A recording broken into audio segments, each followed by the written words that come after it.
Continuamos con el apartado 2 del tema 5, fuentes de alimentación, fuente de alimentación.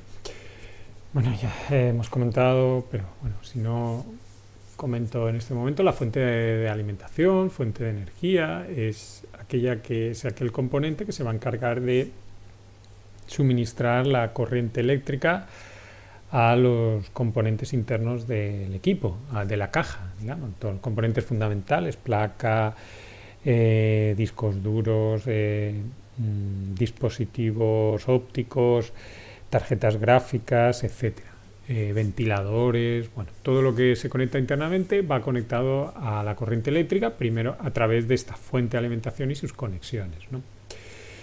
Hay que entender que la fuente de alimentación obtiene la energía de lo que es, de los enchufes de la pared, de la red eléctrica, en definitiva. La red eléctrica transmite la energía eléctrica mediante lo que se denomina corriente alterna, que en España es de 220 a 230 voltios, suele ser 220, pero bueno, tiene unas oscilaciones. Y aquí tenéis un ejemplo de lo que sería corriente alterna. Corriente alterna, en definitiva, es corriente donde la onda es senoidal, es una onda, una oscilación, una onda que tiene un periodo y tiene una fase, tiene una amplitud, es una onda senoidal, ¿no? Eso sería una corriente alterna. ¿Por qué se transmite? Bueno, la red eléctrica transmite en alterna porque tiene menos pérdida de energía para grandes distancias que no transmitir en continua. Entonces, cuando llega a las casas va en esa corriente alterna en forma de ondas, que transmite mejor la energía, y con esas amplitudes en voltios, el enchufe que tenemos en casa pues tiene estos voltios. En principio no transmite corriente hasta que no conectamos algo al enchufe, ¿no?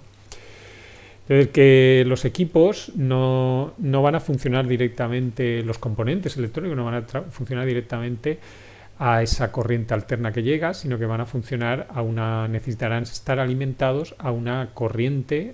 Alimentado es pues con la energía eléctrica, decimos alimentados, con una corriente que se denomina continua, donde, que es esta imagen aquí, la señal es estable, es fija, hay una tensión siempre la misma, ¿no? Una tensión, un voltio siempre lo mismo, es decir, a los componentes, a la placa base, a lo que decía, a los discos y demás, se les administra de forma continua una tensión eléctrica. Eso sería la corriente continua, que es la que permite que el equipo esté continuamente funcionando.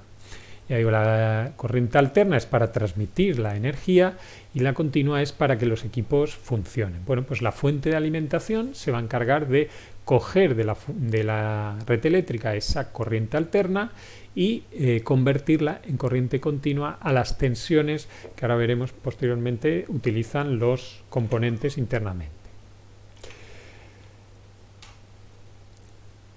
En concreto, las tensiones típicas de salida de la fuente van a ser 3,3 voltios, 5 voltios y 12 voltios. Esos suelen ser los voltajes característicos en distintos conectores. Todos los componentes de la computadora van a requerir corriente continua, digamos, continuamente una tensión fija, ¿no? Si la fuente estuviera en mal estado, bueno, pues proporcionará tensiones de salida erróneas. Eso es una característica que hay que comprobar, que no de 3,3, que da menos, o no de 5, no de 12. Y es una forma de verificar que las salidas, los conectores son estos que tenemos aquí, los que salen de la fuente, y este sería el típico enchufe que va conectado a la pared. Bueno, este es un formato que no es el este más el inglés y americano, no, cogido la imagen, pero sería un enchufe, la idea sería un enchufe típico de que tenemos en casa, con los 3 conectores de masa, tierra y fase, ¿no? 3 puntas, el enchufe conectado a la pared. Y bueno, la tierra realmente son 2, la tierra puede ir en los laterales también, en definitiva. Pero bueno, sí que tiene 3 hilos el cable, y es el que va a la red eléctrica, ¿no? Y ese se conecta a la fuente, no aparece aquí el conector, pero este lado va a la fuente y el otro a la pared, al enchufe. Y aquí tenemos los diferentes salidas de la fuente a esos 3,3, 5, 12 o algún otro tensión que necesitemos. Ya la fuente puede tener distintas tensiones de salida. Y es lo que digo aquí, de la fuente salen conectores a la placa base y a dispositivos que precisen la conexión directa a la corriente, discos duros, DVDs, tarjetas. Es decir, va por un lado a la placa, que es la principal, digamos, a la que se le suministra energía, pero luego los componentes como discos, DVD, pues también sale un cable directo a ellos. Y aquí tenéis fuentes para lo que serían equipos portátiles, tablets o, bueno, en fin, ordenadores portátiles, laptops, notebooks, equipos ordenadores que son para movilidad, ¿no? Bien, pues a la hora de elegir una fuente de alimentación, lo primero que hay que tener en cuenta es la potencia máxima que puede entregar expresada en vatios, y que vendrá pues como una característica de la propia fuente, ¿no?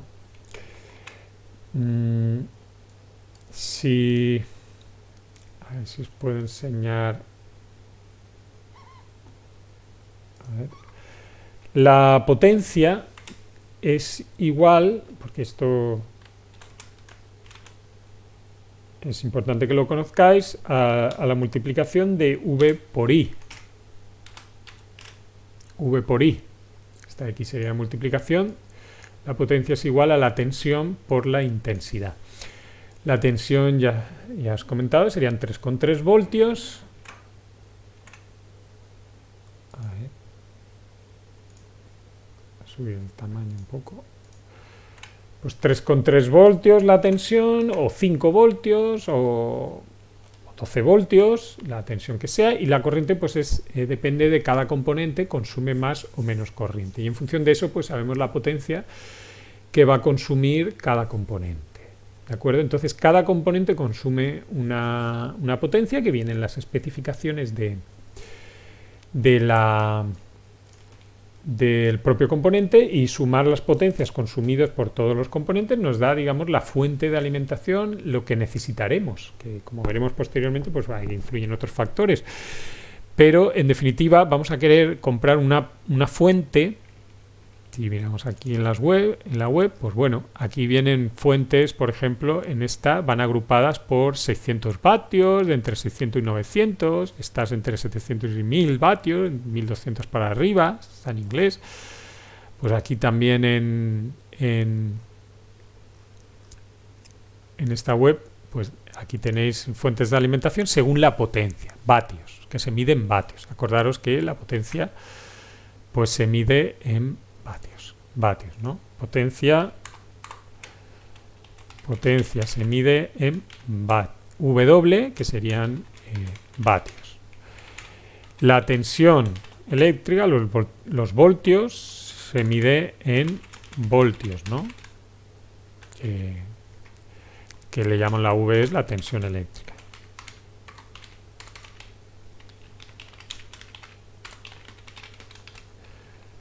A ver.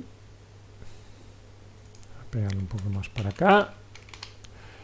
Y la corriente, la intensidad de corriente, y eso se llama corriente eléctrica, es la corriente eléctrica. Pues la corriente eléctrica en amperios. Amperios. Amperios. Bueno, a ver si lo ponemos bien. Aquí. Eso es. La tensión eléctrica en voltios, la corriente, y en definitiva la potencia es igual a la tensión por la corriente. Ya digo que los equipos conectados consumen corriente, con lo cual si la tensión que le administramos es la que sea, que es fija, le multiplicamos por la corriente que consuman, y eso es una especificación de cada componente. En los apuntes comento, se debe tener en cuenta la suma de las potencias máxima de funcionamiento de los componentes. Bueno, es lo que quería comentar. Es la potencia máxima que puede entregar. Es decir, lo primero que debemos hacer al elegir una fuente de alimentación es la potencia que va a entregar. Esto que hemos dicho en la web, en el navegador, ese valor que nos da pues 750, 650 en estas fuentes, ¿no? Queremos una fuente de 650 vatios. Pues vale, esa fuente de 650 vatios tiene que ser así para poder suministrar la suma de las potencias que me piden los componentes, que me pide la placa, que me pide la CPU, que me pide la gráfica, me piden los discos, los periféricos. El valor de la fuente deberá ser superior. En definitiva, tienes que tener una fuente con un valor nominal, que se dice, de potencia máxima que puede entregar. Y viene en la fuente, que es lo que estábamos mirando, ese valor 650, lo que hemos visto antes en el navegador. A ver, que lo cambie en los apuntes. Esto es lo que estaba comentando ahora. Cuenta la suma de las potencias máximas de funcionamiento de los componentes. Pues tenemos que sumar todos los componentes y ver qué potencias nos dan para saber qué fuente necesitamos. ¿Qué pasa? Que, bueno, en la práctica esto, calcularlo, pues normalmente no lo calculas. Te preguntas en la tienda y le dices, bueno, pues voy a conectar este.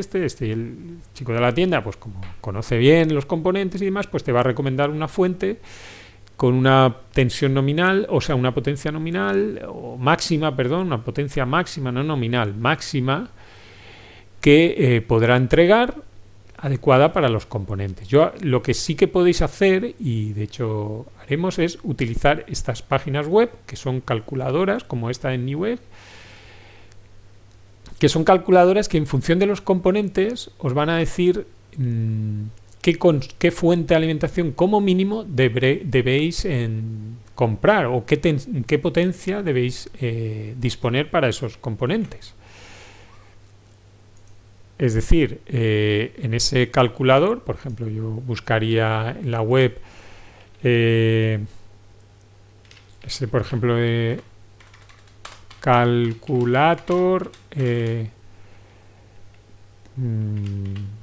BATS PC en Newegg, por ejemplo, que esa web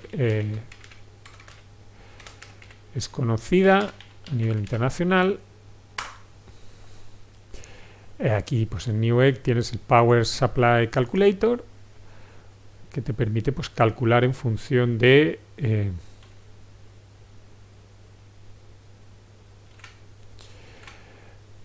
lo que elijamos, ¿no? Si elegimos una CPU Intel, pues el core mismo, la placa base una ATX, el chipset uno NVIDIA, por ejemplo, por poner. Bueno, esta es la chipset, no, esta es la gráfica, una NVIDIA, esta, por ejemplo. Cantidad de memoria, ponemos 32 de disco duro estado sólido, y un disco también magnético a 7200 y un Blu-ray, pues nos recomienda que como mínimo tengamos una fuente de 468 vatios. Entonces, claro, cuando nos vamos a elegir, pues a partir de ahí para arriba tendremos que elegir la fuente adecuada, ¿no? 400, pues bueno, la mayoría van a suministrar, muchas fuentes van a suministrar por encima de ese valor. Es decir, que tampoco pensemos que las fuentes actuales en el mercado no son capaces, y aquí ya tenemos tarjetas gráficas y demás. Aquí puedes tener mayor problema, pues si cogemos una gráfica de, por ejemplo, mayores prestaciones, ¿no? Una 3000, esta, por ejemplo, ya sube, fijaros, 678. Hemos subido de forma considerable. O el procesador también, nos fuéramos a un Intel de mayor consumo. Por ejemplo, bueno, no supone un incremento, un Core i9,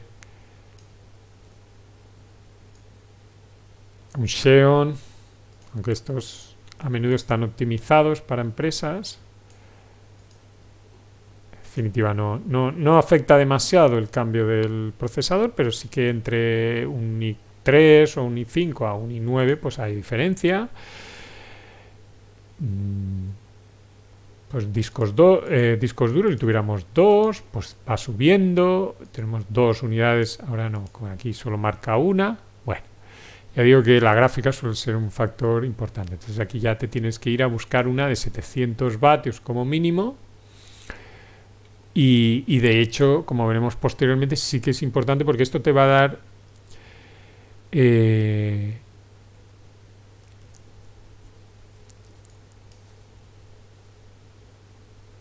Claro, aquí también lo que te va a decir es una potencia que van a estar requiriendo los equipos, ¿no? Entonces, los componentes, aquí también sí que puede ser que necesitemos más potencia en función bueno, de que pueden ser, no conviene ajustar excesivamente esa potencia, sino ir un poquito más por encima. Luego ya veremos más detalles al respecto.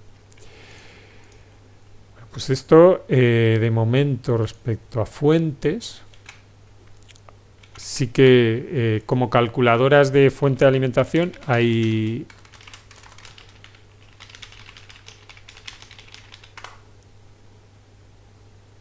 más, por ejemplo, esta, tenéis por aquí, habla de distintas calculadoras, donde por ejemplo, también especifica más, etcétera. Pues ahí poniendo más componentes y demás os podría dar el cálculo.